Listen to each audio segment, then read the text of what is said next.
Hija affaxxinanti kif min qatt ma fehem ix-xelluk u għamel ħajtu jżebilħu issa qed jitkarrab biex jidħol f'alleanza magħna. Hekk beda l-kidba fuq Facebook l-attivist tal-Moviment Graffiti Wayne Flask.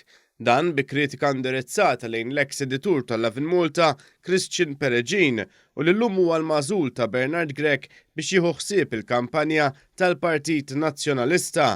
Dan wara l-istess Pereġin kritika lill-Moviment Graffiti talli ma ħallix li l-Partit Nazzjonalista jirkeb fuq il-karru tagħhom biex jikkritika l-Gvern dwar il-proġett tal-Marina Footy Line. Fil-kitba tiegħu Flask jistaqsi jekk il-Partit Nazzjonalista hux iħossu li ġie snobbjat mill-membri tal-Moviment Graffiti li kif ifakkaru stess il-Partit Nazzjonalista kien iqishom bħala erba' min-nies ma jinħasslux. Huwa proċeda billi jespona l-erq ta' Pereġin fil-mod ta' kif ipprova jirkeb il-karru tal-Moviment Graffiti dwar il-kwistjoni tal-proġett tal-Marina Footy Line.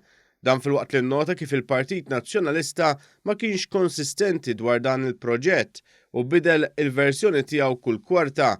Wara li ma aċċettawx li jħallu l-Partit Nazzjonalista jirkeb fuq il-karru tagħhom, Pereġin reħiela fuq Facebook u bil-bużżieqa tal-elitiżmu mifquwa beda jwaħħal fil-Moviment Graffiti u jgħidilhom li huwa tort tagħhom li l-Partit Nazzjonalista mhux fil-Gvern.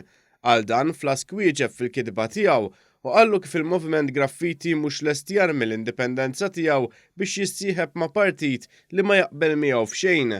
Dan żgur mhux għax daħal il-Pereġin fil-partit li Flask b'ton ironiku jiddeskrivih bħala l-guru strateġiku b'nuqqas kbir ta' onestà intellettwali.